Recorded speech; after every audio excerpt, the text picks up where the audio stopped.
Hi everyone, welcome back. Today I'm going to be reading you chapter 7 of Scone with the Wind, but I just wanted to have a quick chat about a couple of things before I start. If you've seen any of my other videos this week, you'll have heard me talking about a full moon ritual and perhaps the crystal thing, roller thing that I had, so I just thought I'd show you it here. It's full of my moon water, and it's actually got, you can't really see it, pink rose quartz, so pink quartz crystals in there. So I've been using that, and I'll talk about that another day. And after saying that I've had my tarot cards for far too long, and that I wouldn't buy any more, I actually went out and bought something new this week. So they're goddess cards, and they're an absolutely beautiful deck. And I'm really excited to start working with them. I've been putting my energy into them, so I need to finish doing that before I actually start doing some readings. But once I get it all organised, I'll show you what they're like, so I'll do a separate video for that. Now, if you're ready to get going, let's start Scone with the Wind. We're up to chapter 7, and just remember you can buy this for yourself. It's on Amazon.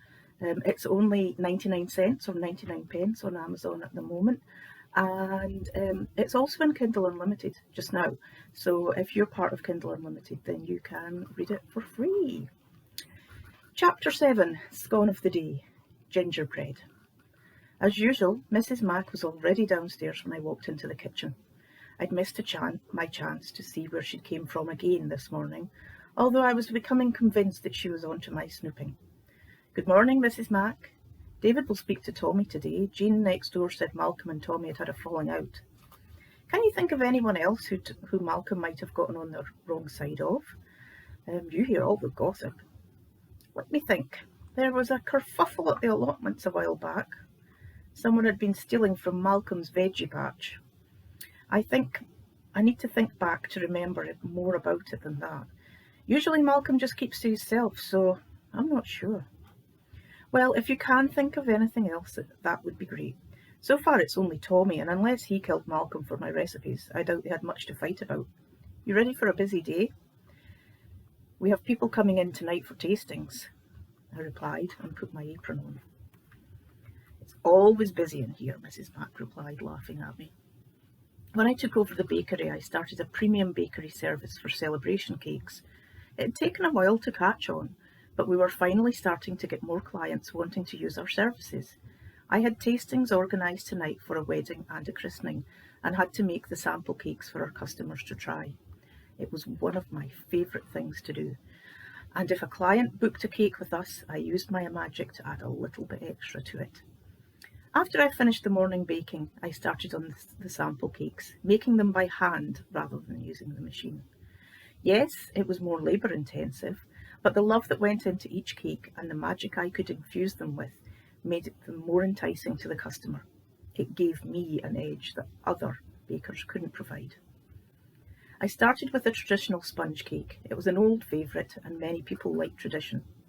To encourage some variety, I asked my potential clients which flavours they enjoyed, and then I can be creative with the rest of the cakes. Today I whipped up a salted caramel, a chocolate raspberry, a rich chocolate and a lemon cake for my guests to try. While I was doing that, Mrs. Mac made up several types of icing. Chocolate ganache, lemon drizzle to go on the cakes. She put each one in a small serving dish and popped them in the fridge, ready to serve up when the guests arrived. I'd just pulled the last cake out of the oven and onto a cooling rack when David came into the shop. Mrs. Mac was in the front by then and ushered him through, and asked Sheila, one of the women who worked in the shop, to mind it on her own for a while. Hi, did you speak to Tommy? I asked, offering him a slice of cake. I did, and they did fall out over a book. Tommy and Uncle Malcolm would read the same books and talk about them at their book club. They disagreed over the ending of one. I think Jean must have heard them arguing about it in the garden, and when Uncle Malcolm said he would let Tommy cool off, that's what it was about. Silly, really, David said, relieved that it was straightforward. A book club? Well, never. He didn't mention it when he worked here. Mind you, knowing how much he loved his books, it's not surprising that he enjoyed talking to other fans, I replied. Tommy said it was new.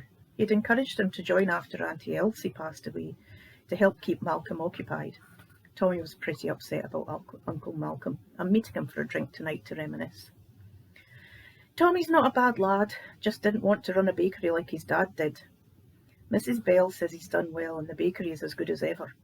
I'm glad Malcolm went out and had some social time after your aunt passed. It would have done him good, Mrs. Mack said, leaving me to wonder if Mrs. Bell had the same relationship to Tommy's bakery as she had to mine. Well, we can strike Tommy off our list of suspects. Do we have any more? David asked. The mystery veggie thief could be one. Mrs. Mack said someone had stolen vegetables from Malcolm's allotment. She's trying to remember what happened. I understand that Uncle Malcolm might be annoyed over a stolen cauliflower, but someone to kill him for his veggies? Doesn't seem likely, David said. Your uncle's veggies were prize winners. Maybe he'd found out who'd stolen them and he'd confronted them, I said. But would it be a reason for murder? It's not that big a deal. You've not been to the country show around here. People are very competitive, and I've heard of a few fights breaking out over the years. If it was a good specimen, a fight could have easily happened, Mrs. Mack told us. Do you think an agreement could have caused the heart attack? The person panicked and covered it up. Anything's possible, Mrs. Mack said. David had to take care of a few things with the solicitor, so we said goodbye and finished getting things ready for the tasting. After closing up, I headed up to my apartment to get changed. The potential customers were due at 7, so I had a shower and changed into a more professional outfit. Grabbed a quick dinner, then went downstairs to set up for the evening. Mrs. Mack was already getting plates out, and I grabbed spoons and napkins and put onto the sideboard as we used as a serving bar.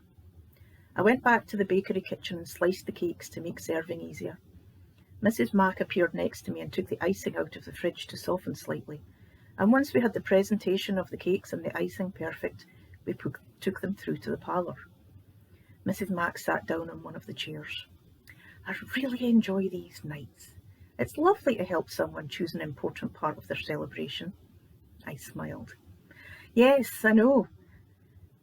To know that the cake everyone will talk about at the wedding is something I've made is such a rush. I hope one of them will book us. I checked my watch and realised we had about 10 minutes until the people arrived. So we finished the last minute jobs, put the kettle on, and waited for the first client to arrive.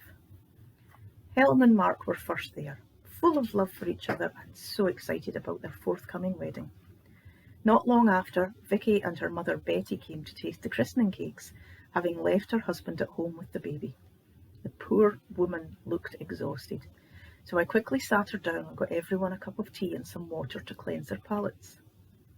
Mrs. Mack set out the plates and the tasting began. I heard about Malcolm. Sad news that, Betty said to me.